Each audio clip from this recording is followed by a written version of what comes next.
Hello दोस्तों। तो कैसे हैं आप लोग? तो हमने पहले लास्ट टाइम जो हमने एंड किया था दैट्स मॉडर्न एम्पायर और मॉडर्न आर्ट एंड आर्किटेक्चर हम उसमें कर रहे थे। अच्छा, इससे पहले मैंने आपको पटना कलम और मॉडर्न एम्पायर का इसका पहला पार्ट हम दे चुके हैं। तो अगर आप लोगों ने नहीं देखा हो तो आप वहाँ जाकर देख सकते हैं। ये मॉडर्न आर्ट का दूसरा पार्ट रहेगा, मॉडर्न आर्ट एंड आर्किटेक्चर का। सो मेनली हम उसमें ये कर चुके हैं पहले कि like what ever the characteristics and those characteristics and what ever the diagrams and flow charts etcetera, तो वो हम मॉडर्न आर्ट से रिलेटेड कर चुके हैं। नाउ अभी हमें ये करना है कि what are the relevance with the Persian influence, ठीक है, ऑन द मॉडर्न आर्ट। और प्लस इसमें हम थोड़ा क्रिटिकली एनालाइज भी करेंगे। देन आगे हम ये भी देखेंगे कि किस तरह ये मॉडर्न आर्ट पे जो है वो बुद्धिस्ट कल्चर का जो है वो प्रभाव बहुत ज़्यादा दिखता है हमें। ठीक है, तो शुरू करते हैं। Persian influence on modern art forms, ठीक है। The palace of Chandragupta Maurya was inspired by the academy Achaemenid palaces, sorry, Achaemenid palaces. ये एक तरह का वर्ड है, तो ये वहाँ यूज़ होता था, ठीक है। The palace of Chandragupta Maurya was inspired by the Achaemenid palace. Achaemenid palace वहाँ पे जो पैलेस है पर्शिया में, पर्शिया को देखिए परसो पैलेस भी कहते थे, बहुत पहले के वक्त की बात है। तो वहाँ पे जो पैलेसेस होते थे वो इस आर्किटेक्चरल स्टाइल में होते थे, अकेमेनिड पैलेसेस, ठीक है। In the Iran, according to some scholars like John Marshall, Percy Brown and Stella Cambridge, ये तीन आपके स्कॉलर्स रहेंगे, इनको आप कोट कर सकते हैं। देखिए, आंसर्स को अच्छा बनाने के लिए हम इसमें लाइक जितने ज़्यादा से ज़्यादा डिटेल्स डाल सकें, ठीक है। ऐसा भी नहीं है कि आप ओवरलोड कर दें कि मेन जो आपको लिखना है मैटर उससे हट ही जाए, ठीक है। तो ऐसा नहीं करना है, बट स्टिल आपको फैक्ट्स एंड फिगर्स तो डालने ही होंगे। जिन लोगों की आप कोटेशन डालेंगे, जिनके बारे में डालेंगे, तो उनके नाम भी डालेंगे तो अच्छा रहेगा। उसी तरह यहाँ पे जैसे आप देखते हैं कि ये इन दोनों में सिमिलैरिटीज़ दिखाने की बात हो रही है।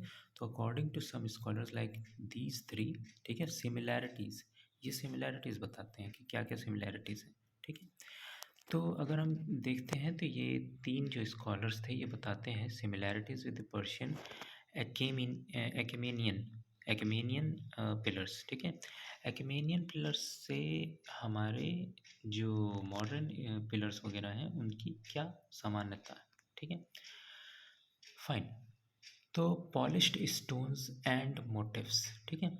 देखिए, जो पॉलिश्ड स्टोन्स एंड मोटिव्स, तो both modern and Achaemenian pillars used polished stone, ये पॉलिश्ड स्टोन्स यूज़ करते थे, ठीक है। जो स्टोन्स होते थे वो बहुत ही ज़्यादा पॉलिश करके उनको फिर उनसे जो है जो भी चीज़ें बनानी या फिर उनको यूज़ में लाना जिस तरह से भी, तो वो पॉलिश्ड होते थे, ठीक है। And have certain common sculpture motifs, ठीक है।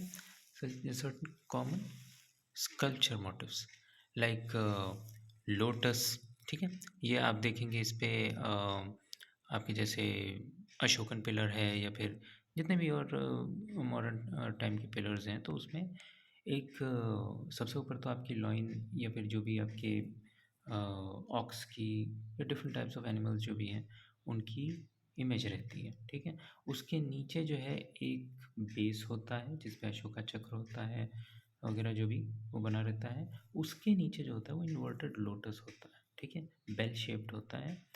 तो ये जो है इसी की बात हो रही है। नाउ पॉलिश्ड होता है, लोटस होता है, ठीक है। नाउ प्रोक्लेमेशंस, प्रोक्लेमेशन से क्या देखना है कि modern ideas of inscribing proclamations related to Buddhist teachings and court orders on pillars has its origin in Persian pillars, ठीक है।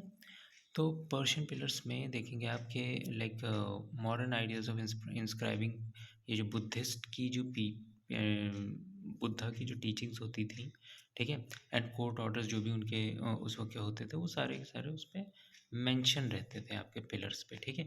तो ये भी बताते हैं कि भाई पर्शियन जो पिलर्स होते थे, एक्मेनियन पिलर्स, तो उसमें भी यही चीज़ अपनाई जाती थी, उसमें भी इसी तरह से जो है वो इंस्क्रिप्शंस होते थे, ठीक है।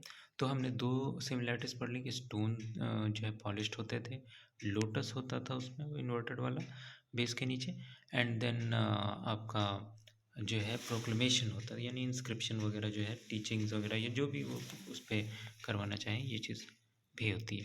थर्ड पर्सन, थर्ड पर्सन देखेंगे, inscription of both empires begin in third and move to the first person, ठीक है।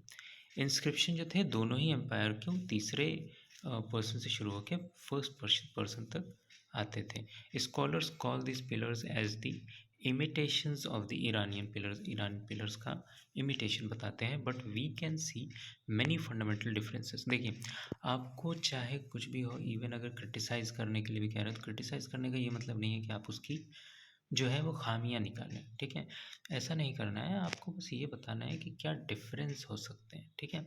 क्या डिफरेंस हो सकते हैं, तो उसके लिए हम यहाँ पे देखेंगे कि जो है scholars call this pillars are imitations of the Iran pillars, ठीक है ना। मतलब कि जहाँ पे दिखाया, हमने पहले दिखाया कि भाई वो सिमिलैरिटीज़ बताते हैं, ठीक है। मगर आप अगर सीधे सीधे बता देंगे कि भाई हमारे यहाँ जो है ये जो पिलर्स थे ये पूरी पूरी तरह सिमिलर है, तो मतलब ये ठीक नहीं है, क्योंकि ये क्या इम्पैक्ट डाल रहा है कि आप बता रहे हो कि आपके जो पहले जो ये थे मॉडर्न एम्पायर में, उन्होंने पूरा पूरा कॉपी कर दिया, बल्कि और ये सही भी नहीं है, क्योंकि अगर उसमें देखेंगे, जैसे कि हम आगे पढ़ेंगे, काफ़ी सारे डिफरेंसेस हैं, ठीक है। तो ये भी आपको बताने होंगे डिफरेंसेस। आफ्टर ऑल क्रिटिसाइज़ आपको क्रिटिकली करना है, क्रिटिकली एनालाइज़ करने का मतलब खामी निकालना नहीं, क्रिटिकली एनालाइज़ करने का मतलब है कि आप उसकी दोनों पक्षों को रखें, सही भी और गलत भी, और फिर उसको इवैल्यूएट करके आप अपना कंक्लूजन दें, ठीक है। तो this is called critically analyse. Now तो यहाँ पे हम देखेंगे कि स्कॉलर्स इसको इमिटेशंस कहते थे ईरानी पिलर्स की, बट फंडामेंटल डिफरेंसेस इसमें कई सारे हैं, ठीक है। तो देखेंगे कि Iranian and the Ashokan pillars are as follows. Ashokan pillars में देखेंगे, और ये ईरानियन पिलर्स हैं, मैंने इसको अलग अलग आपके कॉलम्स में लिख लिया है। इस तरह आप एग्जाम में लिखेंगे तो that will be more like visible, and examiner will gonna notice it, okay. Because ये अलग सा लगेगा, वेरी क्लियर लगेगा, पॉइंट वाइज है, ठीक है। और क्या ही चाहिए। हाँ, मैंने पहले भी आपको बताया कि मैं ज़्यादा अंडरलाइन इसमें करता नहीं हूँ, ताकि आपको साफ दिखे। बट अगर आप लाइक जब एग्ज़ाम में होंगे, तो आप जो भी मेन पॉइंट्स हैं जिसको आपको लगता है कि मेन पॉइंट्स हैं, तो उस पे आप अंडरलाइन ज़रूर से ज़रूर करेंगे। दैट विल गना make the examiner look on at your answer, and मतलब उसके लिए आसानी हो जाती है कि आप क्या दिखाना चाह रहे हैं, क्या बताना चाह रहे हैं। पूरा आंसर उसके पास पढ़ने का टाइम नहीं होता है, ठीक है। पर इसका मतलब ये भी नहीं है कि आप सिर्फ पॉइंट्स ही लिख के आ, लाइक एक एक वर्ड लिख के आ जाएँ, क्या जब वो पूरा क्वेश्चन ही नहीं पढ़ता तो मैं आंसर नहीं पढ़ता तो मैं तो सिर्फ यही लिख के आऊँगा। लेकिन ऐसा नहीं है, आपको पूरा आंसर लिखना है, बट उसे एक साथ के साथ आपको लिबर्टी देनी है कि वो पूरा आंसर पढ़ना चाहे तो पूरा आंसर पढ़े, अदरवाइज़ जो मैंने हाईलाइट किया है वो हाईलाइट पढ़ के पार्ट और निकल सकता है, बट उसे पूरा जिस्ट समझ में आ जाए मेरे हाईलाइट किए हुए पार्ट से ही, ठीक है। तो इसलिए आप अंडरलाइन करेंगे। नाउ यहाँ पे हम देखेंगे कि अशोकन पिलर में देखिए पहला है carved out of single stone. ये सिंगल स्टोन से ही पूरा, यानी मोनोलिथिक शाफ्ट हमने देखा पढ़ा था उसमें। अभी हमने इससे पहले कैरेक्टरिस्टिक जो पिछले पार्ट में पढ़ा था, उसमें हमने बताया था कि ये सिंगल शाफ्ट से, सिंगल स्टोन से बनता है, ठीक है। जबकि आप ईरानियन पिलर्स को देखेंगे तो made of joining several circular pieces, several circular pieces होते हैं, उसको जोड़ के बनाते हैं। सेकंड देखिए, supported on the ground without a post और बेस, ठीक है। जो ग्राउंड पे सपोर्ट करता है वो बिना किसी पोस्ट या बेस के करता है, ठीक है। और ईरानियन पिलर को अगर आप देखेंगे तो सपोर्टेड ऑन द पोस्ट, ठीक है। नीचे जो है एक अलग ही उसका एक बेस टाइप होता है, जबकि इसमें नहीं होता है, ठीक है, विदाउट बेस होता है। सिमिलर से सिर्फ एक ही मोनोलिथिक शाफ्ट का, मोनोलिथिक रॉक का बना होता है अशोकन पिलर हमारा।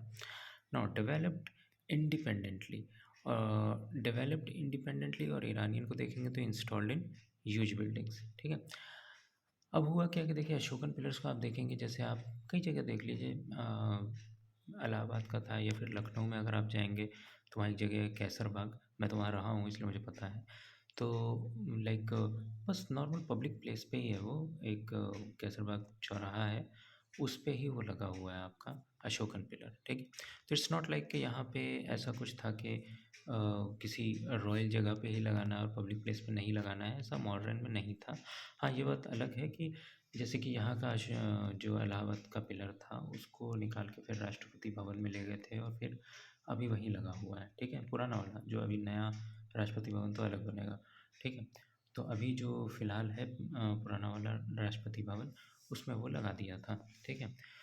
तो लेकिन ये होता जो आपका अशोकन पिलर्स था वो नॉर्मली पब्लिक प्लेसेस पे नॉर्मल जगह पे होता था, डेवलप्ड इंडिपेंडेंटली। जबकि आप अगर पर्शियन पिलर्स को देखेंगे तो इंस्टॉल्ड इन ह्यूज बिल्डिंग्स वगैरह में ही इसको इंस्टॉल करते थे। सो दैट्स अ मतलब big difference. Next point is animal figures on the top.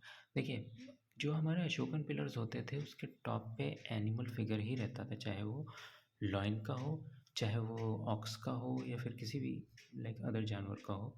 But अगर हम यही चीज़ पर्शियन पिलर में देखते हैं तो वहाँ पे ह्यूमन फिगर हमको देखने को मिलता है। इट्स नॉट लाइक कि वहाँ पे कोई एनिमल फिगर हो, ठीक है। वहाँ पे ह्यूमन फिगर देखने को मिलता है, जो भी उनकी पर्सनैलिटीज़ होती होंगी, इंपॉर्टेंट फेमस पर्सनैलिटीज़, तो उनके फिगर्स उस पे बनाते थे। Next, they are flat. देखिए ये फ्लैट होते हैं, जबकि दे आर इरेक्टेड। इरेक्टेड का मतलब कि थोड़े झुके हुए, ठीक है, मतलब कार्व्ड आउट जो भी आप कहेंगे उसको इरेक्टेड। तो थोड़ा नक्काशी वक्काशी के साथ, जबकि ये जो है अपना अशोकन ये एकदम फ्लैट होता था, ठीक है, उसमें कोई नक्काशी ऐसी खास नहीं होती थी। और ईरानी पे जो है वो काफ़ी नक्काशी वगैरह होती थी, इरेक्टेड होता था।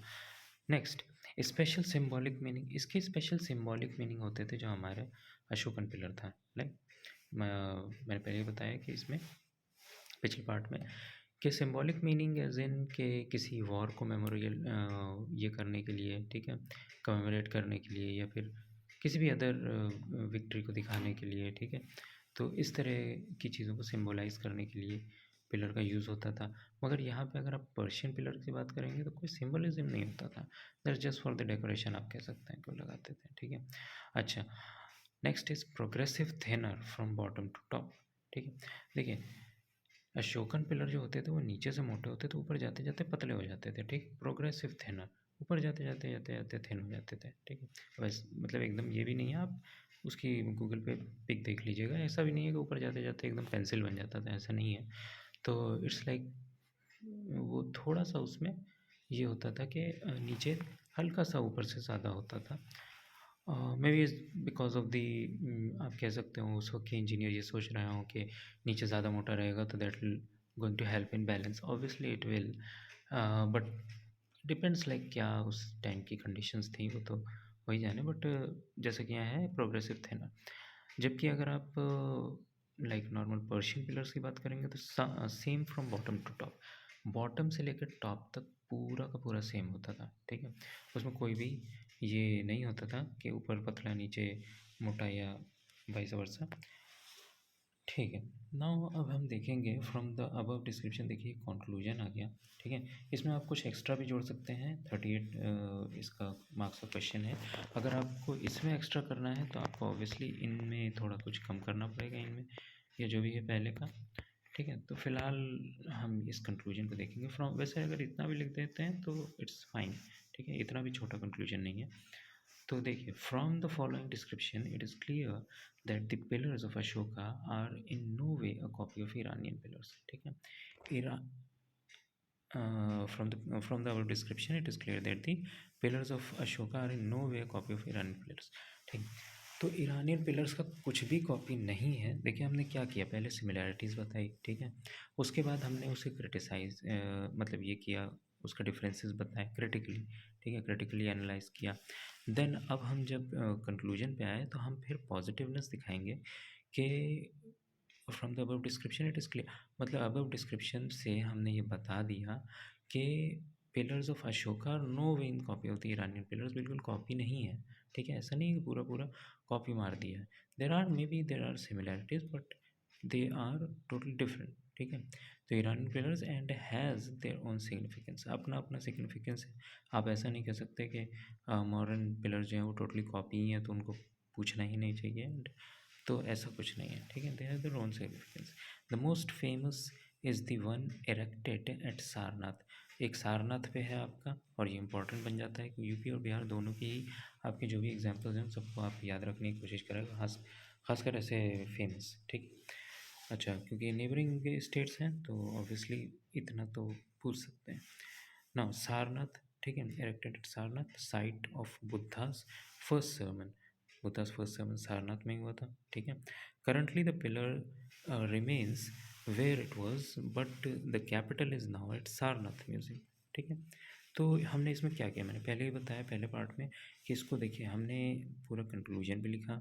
उसमें हमने कंक्लूजन में हमने क्या किया कि एक तो हमने जो क्रिटिकली एनालाइज़ किया था उसको पॉजिटिव वे में लेके आए, ठीक है। दूसरी चीज़ हमने क्या किया कि दोनों के अलग अलग सिग्निफिकेंस हैं, उसकी इम्पोर्टेंस को हमने शो किया, ठीक है। नेक्स्ट क्या है कि हमने ये बताया कि इसके रिगार्डिंग क्या एग्जांपल हो सकता है मोस्ट फेमस। देन हमने ये बताने की कोशिश करी कि देखिए फर्स्ट सेवन करंटली यानी कि हमने आज से प्रेजेंट टाइम से उसे जोड़ने की कोशिश करी, ठीक है। तो ये सारी चीज़ें जो हैं बहुत इम्पैक्ट करती हैं, आप उसे इस तरह से जो है एक अच्छा कंक्लूजन होगा, ये सारे पॉइंट्स आपको दिमाग में रखने ही होंगे, ठीक है।